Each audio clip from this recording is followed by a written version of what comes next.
a bit further to the south of us has collapsed. We are checking on that. Well, again, it does appear that the second tower of the World Trade Center has collapsed. Santa Monica County Executive Joan Fleischer was looking at the building, and boy, it was just 3 minutes ago. Joan, what did you see? Oh, lots of smoke, and then the next thing I heard an explosion, and the building from the top, the south building, just crumbled. Just completely went down. I saw it. It's hard to see all the pieces, but you can see it tipping over and just crashing into the ground. Now, I don't even know where it crumbled from on the south building because there's so much smoke I can't see anything now.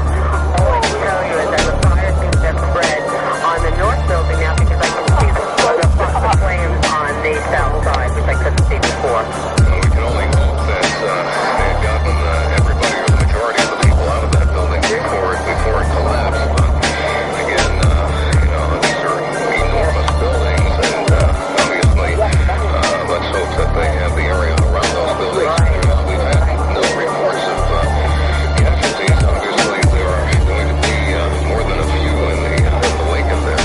If you're just joining us this morning, you're in for a horrific surprise. Both buildings of the World Trade Center have been hit by aircraft, and the south tower of the World Trade Center has apparently collapsed in a pile of dust. Let's go to 10 Wins editor Jim Maloney. He was in Hoboken waiting to get into the tunnel when this happened. Yeah, Lee, and the scene here is just one right out of one of those movies you would see in Hollywood. People walking around with cell phones in ears, holding their heads, looking up at what's left of the World Trade Center, just shaking their heads in disbelief.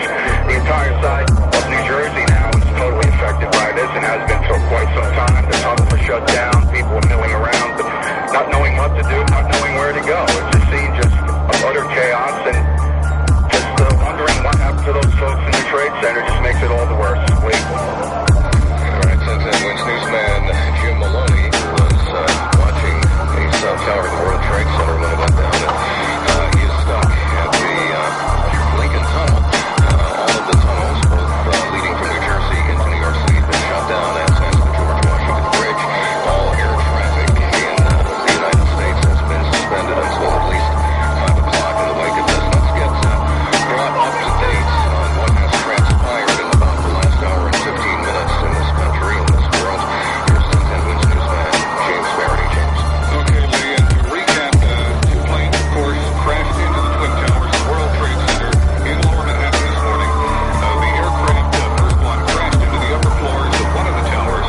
That is the one with the TV and radio antenna on top. Witnesses reported hearing a huge explosion and heavy black smoke could be seen pouring out of the building. Wreckage was also seen embedded in the upper floors of the skyscraper, and ever since has been raining down onto the streets of Lower Manhattan. Shortly afterward, a second plane hit the other tower. That is the tower with the observation deck on top. The Associated Press has learned the FBI is investigating report the scene embedded in the upper floors of the skyscraper, and ever since has been raining down onto the streets of Lower Manhattan. Shortly afterward, a second plane hit the other tower. That is the tower with the observation deck on top. The Associated Press has learned the FBI is investigating reports that the 2 crashes are the result of foul play. Of course, there's no word on casualties, but suffice to say the loss of life presumably profound. Given the magnitude of this disaster, the south tower of the World Trade Center just minutes ago collapsed to the ground. Only one tower is standing at this point. President Bush, speaking in Florida, was quick to react to the tragedy. He has spoken to the Vice President, to the Governor of New York, to the Director of the FBI, and ordered that the full resources of the federal government go to help the victims and their families, and to conduct a full-scale investigation to hunt down and to find those folks who committed this act. This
Richard A. Siegel. Rick Siegel was a child prodigy who was recruited by numerous Fortune 500 companies for his problem-solving and computer skills in the years leading up to 2001. He was a pioneer in the field of internet television webcasting and had aired over 5,000 hours of original programming through his own company Online TV as of September 11th, 2001. He was a frequent visitor on business to both the North and South Towers and held security passes at the time of the tragedy.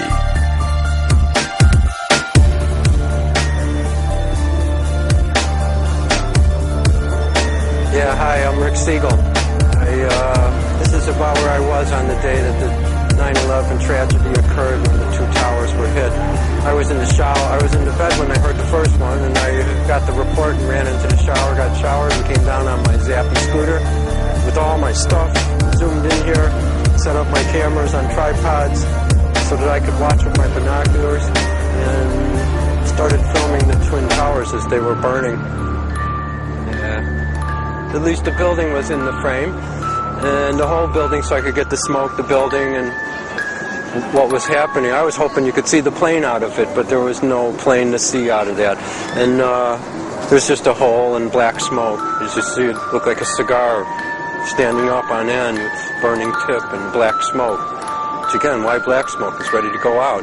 And then yeah, it went on, and the building was just it was just burning away, and it wasn't too exciting until all of a sudden it's disappearing, and there was no real sign. There was no sign that anything was that this was going to go down. It was all the black smoke. And the black smoke is really indicative that the fire's out, so you're waiting for all the sludge to go away and the fire departments to get up there and do their jobs, because buildings don't fall down like that. It was like the biggest shock, and no one, that's talking about a shock to see a building fall down. Oh my God. I mean, a big one. They're designed not to fall down. They're designed not to blow over. And like they said about this, it was designed for a 707 to run into it. And it took it. Two big jets flew into both the buildings, and they didn't fall. They're saying they fell because they were on fire. That doesn't make sense. Let's take another look at how the South Tower was turned into a pile of dust.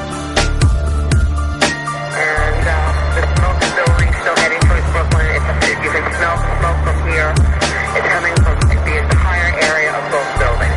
It's unbelievable. Well, this really is a case of a situation that you thought couldn't get any worse, getting progressively worse. Yes.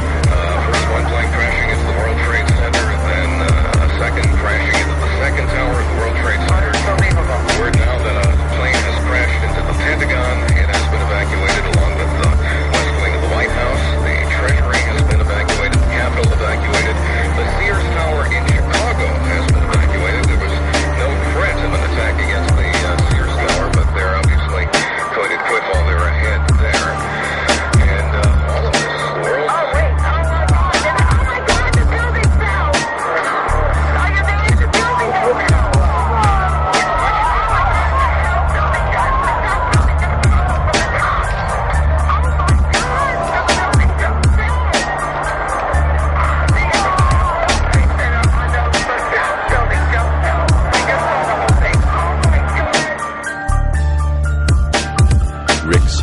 Looked like a military helicopter rescue. What could those bright flashes be? Why did the bright flashes occur just before the collapse? Imagine in my binoculars. And I got in there, just the guy and the helicopter line, and all of a sudden the guy's out of my view, but you think you moved or something, and I'm like, where is it? And I had to look, because from the angle, you only get a sliver of the second building. And I had to look, I'm like, is it there? And everybody's screaming, and the noise is starting to come, and it's, then I realized there was like this yellowish gray, because of the powder and dust that had fallen underneath, and it still left colors. And this ominous color was there instead of a building, and it was, instead of the grayness of a building through smoke, it was light coming through. There was no more building there. Now let's use freeze frame analysis and take a closer look at those flashes. This west approach path is not visible to the pool camera angles shared by major networks broadcasting live. This really is a case of a situation that you thought couldn't get any worse, getting progressively worse. First one plane crashing into the World Trade Center, then second. And when I was watching out there, helicopters were around it. It was up on the edge. Looked like he's dropping a line out, and underneath, these guys are hanging out the window. And the windows were basically in the building from here, from your knee, up to about there. So just to get an idea of what it would look like, and you can see with the binoculars, you can see the person, and people were jumping. It had to be hot to make that decision. And he's hanging out there. World Trade Center, then a second crashing into the second tower of the World Trade Center. Unbelievable. Word now that a plane has crashed. I mean, it looked like he was lowering the line. In a single prop helicopter. It looked black. It didn't look like it was white. It wasn't a news helicopter.